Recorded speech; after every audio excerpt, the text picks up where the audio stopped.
A day. That is where it all starts. For many people, it was just an ordinary day, like many others. The daily rat race continued. This endless cycle never seemed to stop. Like a lot of days, 50,000 employees went to the WTC Towers, also known as the economic heart of New York. Beating and beating, until it eventually stopped. This wasn't just a day anymore, it broke the cycle. Who could have known that this would become the day? The day something changed. The day that shook the world. The day we lost 3,000 people in one of the deadliest terrorist attacks in human history. This is our documentary about an ordinary day that became famous around the globe as 9/11.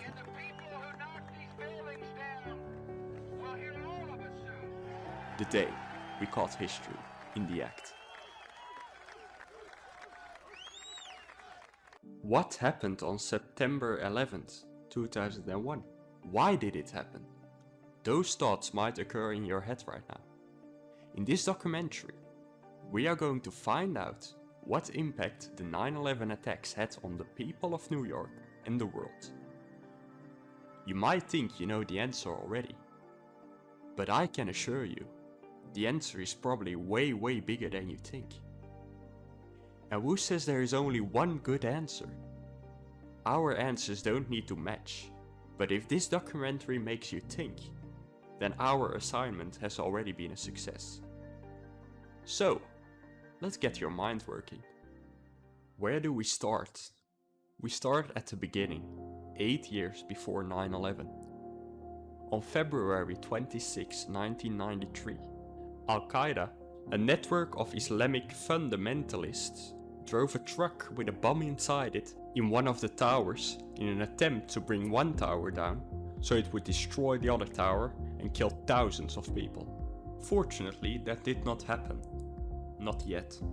Let us take a look at a video right after the attack. It's in the garage level of the World Trade Center. That's where the explosion was, that's where the fire was. That's where firefighters were seriously injured, and they found people dead, trapped in their cars. There was a man still sitting in his car, and you could tell he was dead. And I didn't even get close to him because as we were getting into that area, our man got hurt, and that's what we were concerned with. But as far as I know, he was dead. At 12:18 p.m., World Trade Center Tower number 1 became a tower of smoke. Hundreds of workers and visitors were first stunned by the sound of the explosion, then attacked by clouds of fumes and debris. 8 years later, the same group hijacked 4 planes. 2 of them flew into the Twin Towers. One of them crashed and the other one flew into the Pentagon, killing a total of 3,000 people in one single day. Most of the people died in the Twin Towers. At 8:46, the first hijacked plane hit the North Tower, causing a huge explosion. At that time, people believed it was an accident. It wasn't a terrorist attack. Unfortunately, their minds changed really quick when the second plane hit the other tower, almost 20 minutes later. Everyone realized that this wasn't an accident, it was on purpose. An hour later, one of the towers collapsed, and sometime later, the other one also collapsed, killing almost everyone that was still inside. To better understand the 9/11 attacks, let us take a look at Al-Qaeda's motives. The leader of Al-Qaeda is Osama bin Laden. After the attacks, he released videos and audio recordings explaining the reasons for the attacks. He stated that the attacks were done because the Americans were too close to Mecca. By this he meant that the United States was fighting against Muslims. For example, they supported Israel in the fight against Muslims. They also supported Somalia and the Philippines in the fight against Muslims. He declared a holy war against the United States and signed a fatwa calling for the killing of the Americans in 1988 because of the presence of US troops in Saudi Arabia. How has this affected the relationship between Muslims and Americans? Americans' acceptance of Muslims has continued to deteriorate since 9/11. Researchers have examined the impact 9/11 has left on the well-being of Muslim Americans. What they have found is anxiety, depression, and even post-traumatic stress disorder among a population some call doubly traumatized, first by the attacks themselves, and then by the finger pointing that followed. Muslims are treated like an enemy in America.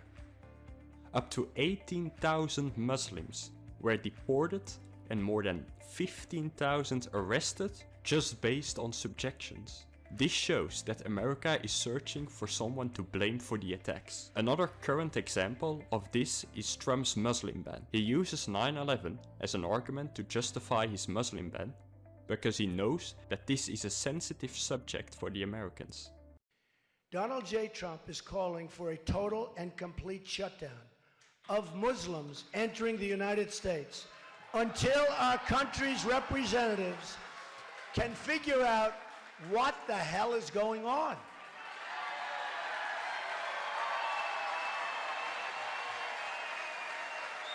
We have no choice. We have no choice. Some people need to realize that there are other ways to cope with this other than blaming innocent people. Let us take a look at the reactions of the people and how they deal with such a terrible event. This varies a lot. Some people are silent, in a state of shock. They don't really know what to do and how to react. But other people, they unite. Some kind of nationalism occurs. They unite with a lot of people and stand up and speak out. Or they invent some kind of symbol. There are also a lot of other ways to react. This depends from person to person.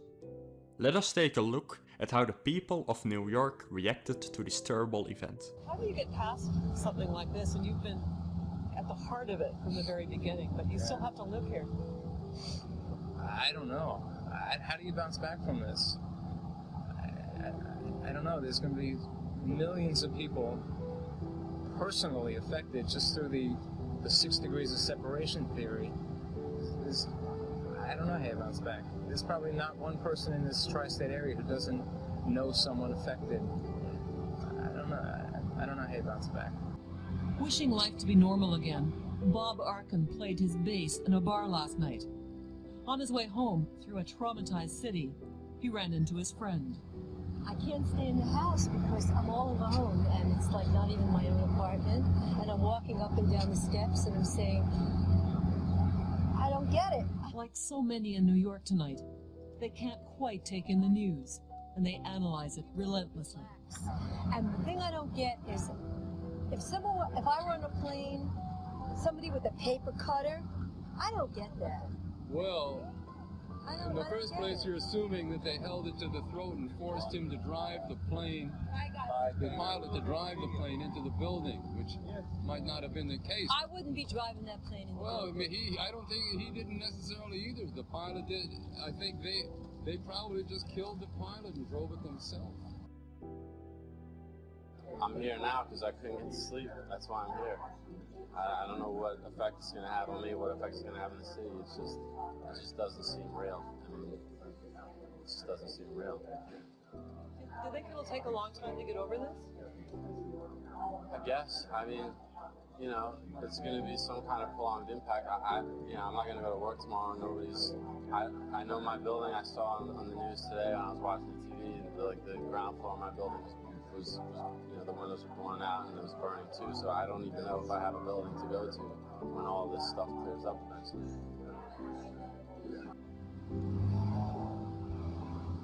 The next morning, the day after what everyone is calling the attack on America, people grab the special edition newspapers.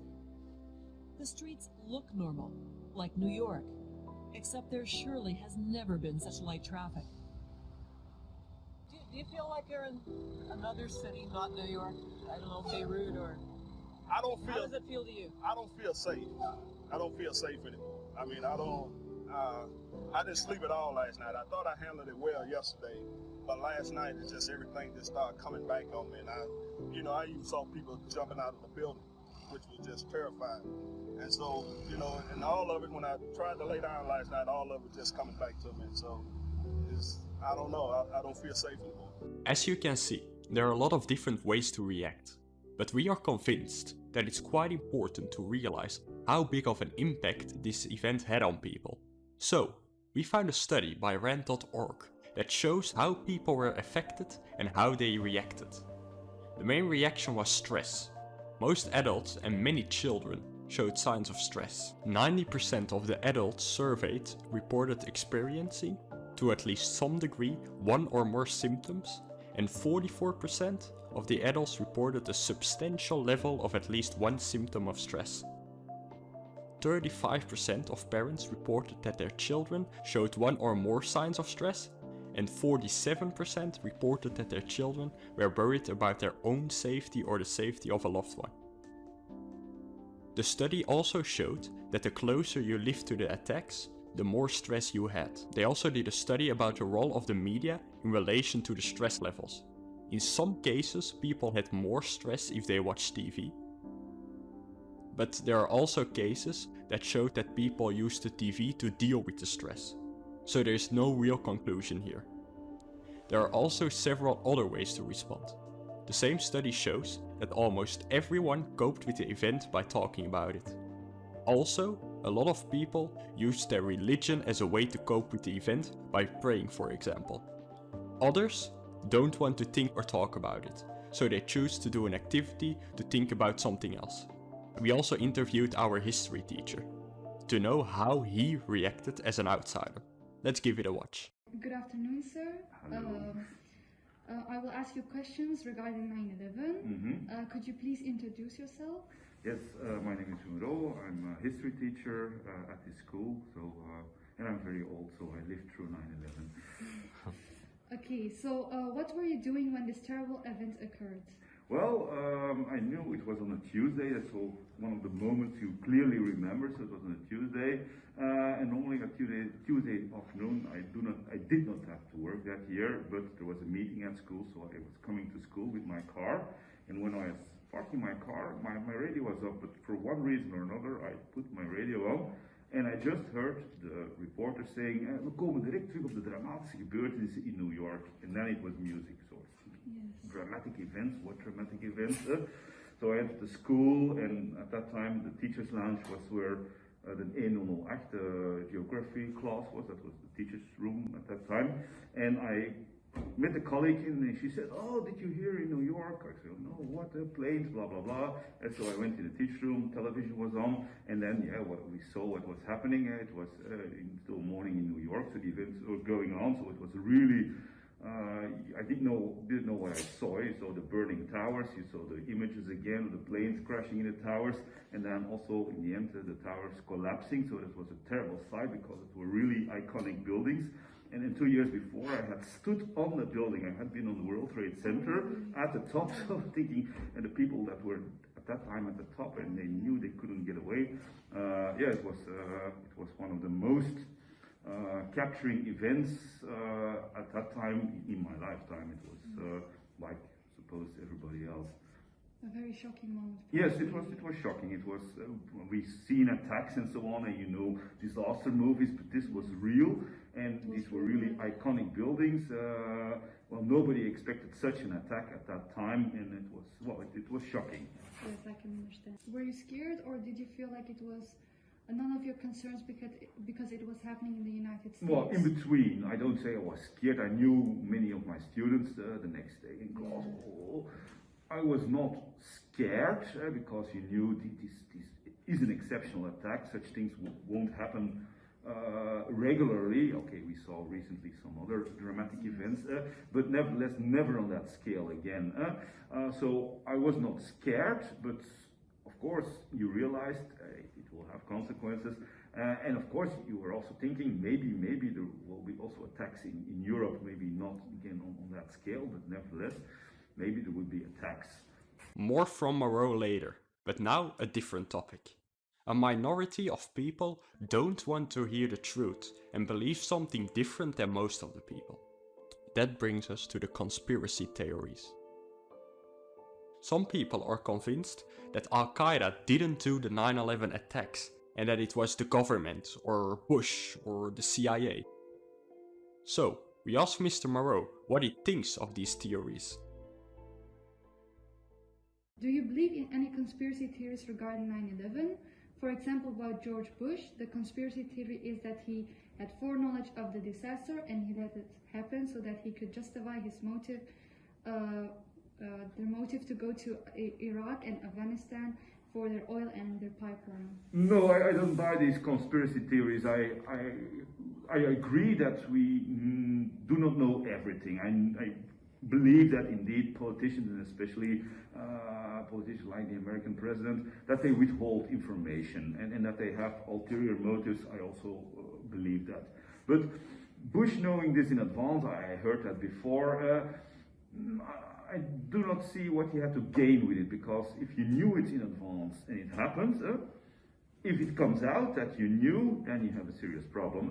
And what was the consequence? Indeed, they attacked Afghanistan, but I don't think they needed 9/11 to attack Afghanistan. Afghanistan was already under fire, the Taliban regime was not popular, so if the Americans wanted a reason to invade Afghanistan, they would have found a reason without what happened. And the invasion in Iraq, it's much later, and they also invaded it for another pretext, not especially because of 9/11, but more because of Saddam Hussein and alleged weapons of mass destruction. So no, I don't buy that theory, that he knew it in advance. Of course, there are signals that the American intelligence knew that something was going on, but and maybe they reacted not in the right way, but that George Bush clearly knew they are going to fly into the World Trade Center. No, I don't buy that. And of course, there are also other conspiracy theories who even say it were the Americans themselves, it was to blame the Muslims. But such conspiracies, the more people are involved, the smaller the chance that you can keep it a secret. So we're 20 years later, there is still no proof of foul play. So I really think it was a deliberate attack by terrorists. But that the American government might have known something or suspected something, that I want to believe. But if they really were aware, no, I don't buy these theories. As we heard from Mr. Moreau, it's highly unlikely that Bush did 9/11 or that they knew about 9/11 in advance, because it wasn't worth it. Still, a study by worldpublicopinion.org showed that 15% of the surveyed people across the world believes that the US government had something to do with 9/11. 15%, that's a lot. 54% of the surveyed people across the world don't believe that Al-Qaeda did 9/11, or they just don't know. That's an insane number. So, we tried to find an explanation why people believe in these conspiracy theories. We found a video with a few people that give a good explanation about why people believe in conspiracy theories. Let's give it a watch. I'm right now, the last couple months, I've been messing around with this idea of cognitive dissonance. This is to say, you have a worldview, you're presented with evidence that conflicts with the worldview, so you either have to change your worldview, which is hard, because you've lived your whole life with it, or you just dismiss the evidence and dismiss the authorities that may have provided the evidence. The authority could be a person, or it could be a book, or, excuse me, an article on the electric internet computer machine. So you dismiss the evidence so that you don't have this discomfort, this conflict in your mind, this dissonance. But we can also see it in conspiracy thinking, where these fringe groups, or at least they used to be fringe groups, on kind of the outskirts of thinking about what could be real or what is happening, paranoid thinking, for instance, thinking about reptoids controlling our government. There have always been people who believed these sort of strange things, but what social media and the internet in general has allowed to happen is for people with these beliefs to find each other. And then when they're hearing back those same sorts of facts, those same sorts of theories, then their beliefs strengthen. What the skeptical movement has developed is a set of tools, like the baloney detection kit, a set of tools to deal with particular claims that are on the margins of science, like creationism, intelligent design theory, you know, the anti-vaccinations, the Holocaust revisionists, you know, all these conspiracy theories and so on, all these alternative medicines. And, you know, there's a whole hundreds and hundreds of these claims that are all connected to different sciences.